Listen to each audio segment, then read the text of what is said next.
나합격 위험물기능사 2014년 2회 실기 작업형 기출문제 풀이입니다.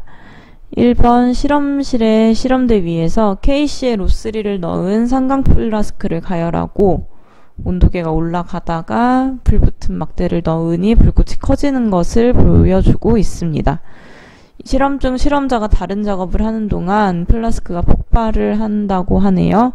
여기까지가 동영상의 상황이고 KCl O3의 완전 열분해 반응식을 쓰시오가 제시된 문제입니다. KCl O3는 분해가 되는 거니까 반응물은 하나고요. 이게 쪼개져서 인류위험물은 분해됐을 때 산소를 발생시키죠. KCl 플러스 O2입니다. 자, 이 동영상에서 만약에 이 반응물과 생성물이 생각이 안 난다고 할 때 얻을 수 있는 힌트는 KCl O3를 플라스크에 넣었죠. 근데 발생된 기체에다가 불붙은 막대를 넣으니까 불꽃이 커진다 라는 것을 보여줄 수 있습니다. 불이 더 잘 타는 거겠죠. 불이 잘 타기 위해서는 산소가 필요합니다. 불꽃이 커지는 것을 보고 여기에서 산소가 발생했구나 라는 것을 추측하라는 내용인데요. 사실 동영상을 봤을 때 이 내용이 기억이 안 날 가능성이 더 크고요. 이 정도의 반응식, 인류위험물의 화학 반응식은 기본적으로 알고 가셔야겠죠. 그래서 KCl O3는 KCl 플러스 O2이고 ABC를 붙여서 미정계수법을 했을 때 이 KCl O3는 이 KCl 플러스 3O2라는 반응식이 됩니다. 그래서 미정계수법을 해서 계수를 맞춘 반응식을 꼭 써주셔야 하고요. 지금 해설에서 이 부분이 약간 중간이 생략된 것 같아서 설명을 드리면 3번에서 KClO를 A, B의 개수의 B로 나타낸 거였다가 A는 1일 때 BC를 구하는 거니까 A는 B라는 식이 나왔죠. 그래서 A 대신에 1을 대입해서 B가 나왔다는 뜻이고요. CL도 A는 B라는 식이니까 A가 1일 때 B가 되겠죠. 자, 여기서부터 이 다음 거는 O를 구하는 건데 O는 3A는 2C입니다. 근데 A가 1이라고 가정을 하니까 3 곱하기 1은 2C가 되고요. 3 곱하기 1은 3이죠. 3은 2C니까 C는 2분의 3이라고 이렇게 쓸 수 있습니다.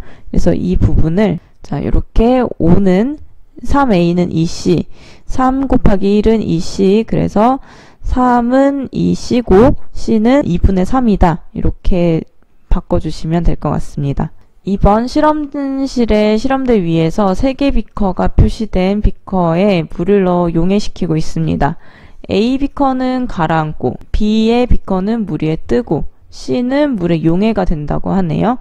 자, ABC는 특수이나물 1석유류, 2석유류인데요. 비커 속의 위험물을 보기에서 찾아서 쓰시오. 자, 이 중에서 특수이나물 1석유류, 2석유류 구분할 수 있으시죠? 아세트산은 제2석유류에 해당하는 물질이고 그리고 물에 녹을까요? 안 녹을까요? 아세트산은 우리가 먹는 식초예요.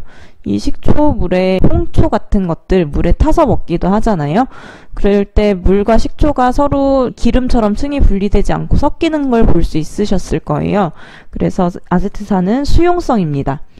톨루에는 벤젠고리에다가 어떤 게 추가된 CH3가 추가된 물질이에요. 물에 잘 녹으려면 OH나 O 같은 게 많아야 되는데 OH가 보이지가 않아요. 그래서 톨루에는 비수용성이고 제1석유류에 해당합니다. 이氧화탄소는 특수이나물이고 가장 큰 특징이 물에 가라앉는다는 특징이죠. 그래서 물속에 보관할 수 있고 그럼 A는 특수이나물이니까 이氧화탄소가 되겠네요. B는 1석유류니까 톨루엔, C는 아세트산이므로 2석유류이므로 아세트산이라고 보시면 되겠습니다. 3번 실험실의 실험대 위에서 벤젠과 아세톤이 들어있는 비커를 보여줍니다. 벤젠과 아세톤의 수용성 유무와 지정수량을 쓰시오. 벤젠은 제4류위험물 중에서 1석유류, 구조식을 보면 육각형의 벤젠고리, 가운데 동그라미가 있는 벤젠고리 모양입니다. 물에 녹으려면 OH나 O가 많아야 돼요. 근데 OH가 보이지 않으니 이것은 물에 잘 녹지 않습니다. 비수용성이고 지정수량은 200L고요. 아세톤은 우리가 매니큐어를 지울 때 많이 쓰죠. 매니큐어를 지우고 나서 손에 기름이 묻은 것 같이 번들번들하지 않고 금방 날아갑니다. 그리고 물로 씻을 때도 이물감이 있지 않고 바로 씻겨 나가는 거를 경험하셨을 수 있을 텐데요. 그래서 제1석유류이고 물에 잘 씻기는 수용성입니다. 그래서 지정수량 400L이므로 벤젠은 비수용성 200L, 아세톤은 수용성 400L 써주시는데 이 지정수량에서 사료위험물을 제외한 나머지 유별의 지정수량이 킬로그램이다 보니까 200이라는 거를 아셔도 200kg 이렇게 쓰시는 실수를 할 수 있어요.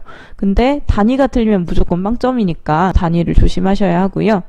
4번 옥내 저장소에서 에틸렌글리콜이라는 용기를 보여주고 있습니다. 에틸렌글리콜은 제 사료위험물 중에서 삼석유류에 해당하고 수용성이므로 지정수량이 4000L가 됩니다. 수용성, 비수용성에 따라 지정수량이 달라지죠. 그래서 삼석유류고 4000입니다. 자, 제가 해설마다 몇 석유류 중 수용성까지 써두었습니다. 왜냐하면 수용성과 비수용성의 지정수량이 다르기 때문에 그렇게 썼는데 여기까지가 분명히 아니고요. 수용성, 비수용성은 그냥 참고하시는 거고 삼석유류까지만 분명이라는 거 주의하시기 바랍니다. 5번 지정수량의 500배의 질산을 저장하는 5개 탱크 저장소 2기라는 건 2개라는 뜻입니다. 5개 탱크 저장소 2개가 있고요. 물음에 답하여라 하네요. 가번은 탱크 상호간에 확보하여야 할 보유공지. 자, 보유공지를 구하려면 위험물이 지정수량이 몇 배가 있는지를 확인을 해야 해요. 지금 지정수량이 500배의 질산을 한다고 했네요. 지정수량이 500배인 경우에는 공지의 너비가 3m입니다. 이걸 기억하고 있다면 그냥 3m를 쓰시겠죠? 근데 여기에서 주의하실 거 5개 탱크 저장소 또는 5개 저장소는 뭔가 3분의 1을 곱해줘야 하는 경우가 있습니다. 지금은 5개 탱크 저장소니까 어떤 경우냐면 제 육류위험물의 경우예요. 제 육류위험물은 3분의 1로 하고요. 또 한 가지 해설을 더 추가하자면 탱크가 2기일 경우에도 3분의 1을 하도록 되어 있습니다. 그러면 육류위험물이면서 탱크가 2개가 있기 때문에 보유공지 3m에다가 3분의 1을 하고 또 3분의 1을 하게 됩니다. 그러면 값이 한 0.333 이렇게 되겠죠? 근데 최소의 너비는 몇 번을 곱하든 1.5m가 안 될 때 1.5m로 합니다. 만약에 공제 너비가 0.3m라고 하면 30cm 띄워두는 건데 탱크와 탱크 사이를 30cm 띄운다면 너무 위험하겠죠. 그래서 최소 너비는 1.5m 이상이므로 1.5m보다 아래의 값이 나오면 답은 1.5라고 써주시면 됩니다. 그래서 정확한 풀이를 하자면 3분의 1을 한 번 곱하든 두 번 곱하든 답은 1.5인데요. 3m 곱하기 3분의 1 곱하기 3분의 1을 해주시는 게 더 정확합니다. 그래서 0.333m가 나오는 게 풀이 과정으로 맞고요. 사실 풀이 과정을 채점하는 거는 아니기 때문에 그냥 이 부분은 참고하시면 되겠고 3분의 1을 두 번 곱하는 이유는 하나는 육류위험물이니까 또 하나는 탱크가 2개 있으니까 입니다. 그리고 나번 보시면 질산에 화학식을 쓰라고 했으니까 HNO3 쓰시고 지정수량은 육류위험물은 전부 다 몇 킬로? 300kg입니다. 그리고 위험물로서의 기준은 비중 1.49 이상입니다. 그래서 여기까지 써주시면 되겠고요. 6번 각종 소화기를 보여주고 있습니다. 다음 보기의 소화기 중에서 제 오류위험물 소화 불가능한 소화기를 모두 쓰시오.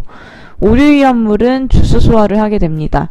질식 소화를 하지 않는 이유는 위험물 안에 가염물과 산소 공급원을 함유하고 있기 때문에 질식 소화를 시켜도 그 안에서 산소를 발생시켜서 효과가 없어요.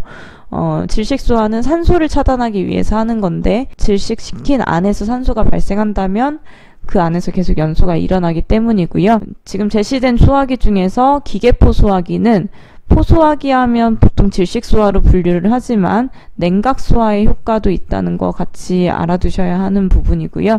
분말소화기는 질식, 이산화탄소는 질식이라고 보시면 되겠습니다.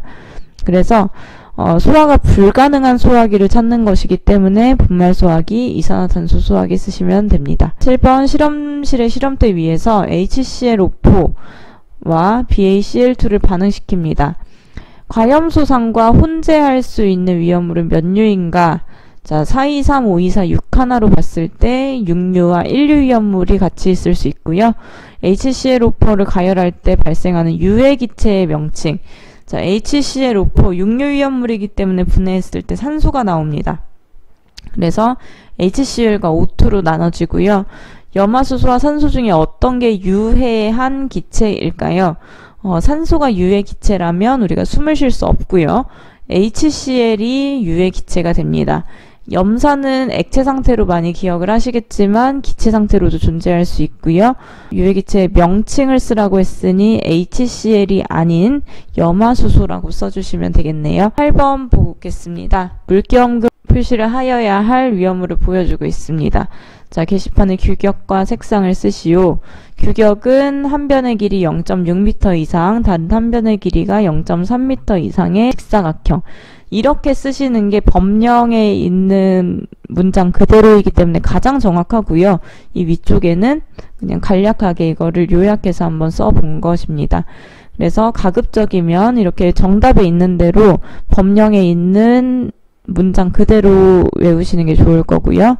화기염금의 바탕 색상은 물이니까 물을 연상해서 파란색, 청색이고요. 화기염금의 문자 색상은 글씨는 백색이고 바탕은 적색입니다. 그래서 나번에 청색 바탕, 다번에 백색 문자 써주시면 되겠습니다. 9번 육류위험물을 저장하는 5개 저장 탱크 3개 3기가 설치된 방유제를 보여주고 있습니다. 방유제의 용량은 최대 용량의 몇 % 이상으로 하여야 하는가를 물어보고 있네요. 자, 방유제는 이렇게 물어보는 것들이 정해져 있습니다. 높이나 면적, 두께, 계단이 몇 미터마다 설치하는지, 그리고 용량도 가장 중요한데요. 위험물 제조소일 경우와 5개 탱크 저장소일 경우가 다른데 지금은 5개 탱크 저장소일 경우입니다. 자, 5개 탱크 저장소에 탱크가 1개가 있다면 탱크 용량의 1.1을 곱해주면 되고요. 2개 이상이 있다면 제일 큰 탱크의 1.1을 곱하는데 6류 위험물의 경우에는 최대 탱크에 그냥 1.0만 곱해요. 퍼센트로 하면 100%라고 보시면 되고 지금 이 문제의 경우도 6류 위험물을 저장한다고 했기 때문에 몇 퍼센트? 100%라고 써주시면 되겠습니다. 다른 경우에는 1.1, 110%이지만 6류 위험물의 경우에만 100%입니다. 10번 위동 탱크 저장소의 상부를 보여주고 있습니다. 자, 여기에서 화살표로 지시한 부분의 명칭은 방호틀입니다. 이 위쪽에 있는 맨홀 뚜껑이라든가 부속품들을 보호해주는, 방호해주는 방호틀이고요. 화면에 지시한 부분은 두께 몇 미리 이상, 방호틀의 경우에는 2.3mm 이상입니다. 그리고 정상 부분은 부속 장치보다 50mm 높게 하거나 동등 이상의 것으로 합니다. 자, 요 수치들은 자주 나오는 것이고 이동 탱크 저장소에서 방호틀 뿐만 아니라 여기의 명칭은 측면틀이고 두께는 3.2mm다. 그리고 칸막이가 이렇게 안쪽에 있는데 칸막이의 두께는 3.2mm로 하고 칸막이 하나의 용량은 4,000L. 그리고 이 안에 있는 액체 위험물이 찰랑거리지 않도록 막아주는 방파판이 있는데 방파판의 경우에는 살짝 눌러주는 역할만 하므로 약간 얇은 1.6mm가 된다는 것까지 다른 부속품의 명칭과 철판의 두께 그리고 칸막이의 용량까지 이동 탱크 저장소에서는 정리해 두셔야 합니다. 자, 여기까지 2014년도 2회 작업형 기출문제 풀이 마치도록 하겠습니다.